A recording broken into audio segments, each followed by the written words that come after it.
Alors, Montpellier Management, c'est une volonté des acteurs de terrain de se rapprocher pour en fait proposer une offre de formation lisible donc sur le site Montpellier.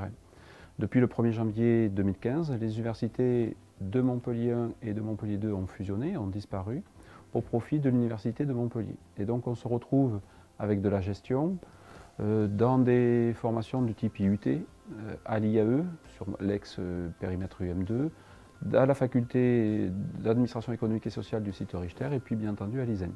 Donc pour un regard extérieur, effectivement, ça devient difficile de s'y retrouver dans cette offre de gestion. Donc, compte tenu de ce fait-là, nous avons souhaité présenter donc une offre commune avec nos collègues d'AES. Nous avons fait déjà un gros travail sur la recherche. Il faut savoir que tous les masters sont adossés à la recherche. Vous avez un des plus gros laboratoires en France qui s'appelle le Montpellier Recherche Management, qui fédère 140 enseignants-chercheurs, 70 doctorants sur la thématique de gestion. Donc cela fonctionne depuis 2-3 ans. Et nous avons souhaité, dans la même logique, en matière de formation, eh bien, proposer et fédérer, si vous voulez, une offre de formation.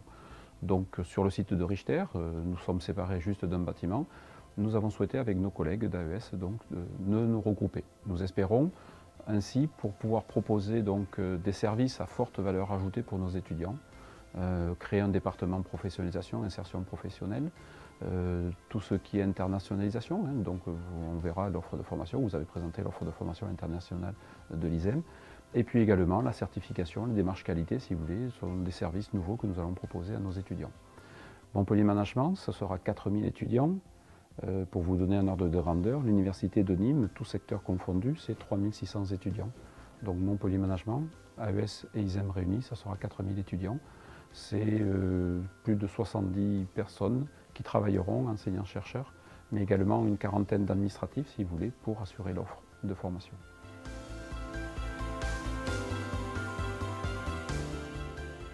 Alors, ISEM Orfeuillette, donc, correspond en fait à une localisation des enseignements donc, sur la Lozère. La Lozère donc, est éloignée, Saint-Chély-d'Apcher, à peu près de 220 km de Montpellier. C'était la volonté en fait, de la région d'assurer un maillage territorial. Effectivement, Montpellier, métropole, si vous voulez, qui n'était pas à l'époque une métropole, avait tendance à drainer l'ensemble des formations. Et dans un développement, bien entendu, du maillage territorial, il était nécessaire de proposer d'autres formations. L'ISEM est présent sur d'autres formations, sur le pôle d'Alès, sur le pôle de Nîmes, sur le pôle de Béziers, de Narbonne, et même nous allons jusqu'à Perpignan. Et puis historiquement, ça a été la première localisation, si vous voulez, régionale, sur le site d'Orfeuillette.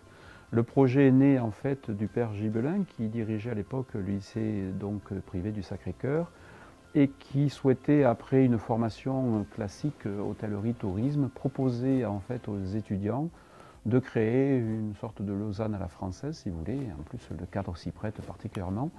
Et donc, il est venu solliciter l'ISEM et la région pour permettre, si vous voulez, la création de cette formation à Orfeuillette.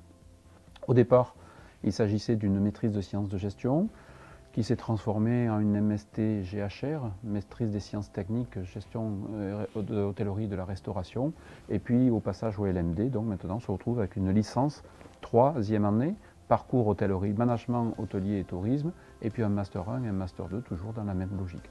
Voilà, nous sommes soucieux bien entendu de ce développement et des enseignements qui sont dispensés sur Orfeuillette au niveau de l'ISEM.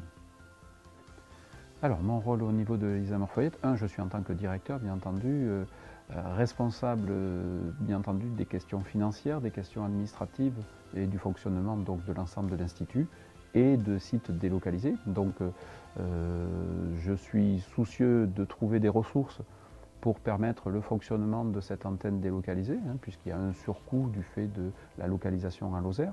Alors nous sommes aidés, bien entendu, par le département de la Lozère pour une prise en charge partielle, si vous voulez, de ces surcoûts. Nous sommes soucieux, bien entendu, je suis soucieux et responsable de la formation qui est dispensée à Orfeuillette. Je vous rappelle que les universités sont accréditées par le ministère à proposer, à développer des enseignements. Donc la licence, le Master 1, le Master 2, font l'objet de la vague d'accréditation 2015-2019, donc un plan quinquennal, et je suis responsable, si vous voulez, bien entendu, de cette formation. Ensuite, eh bien, je suis également enseignant et donc très attaché à cette formation en Lozère, enseignant donc en comptabilité et en fiscalité, et c'est à ce titre que je monte régulièrement sur le site lozérien.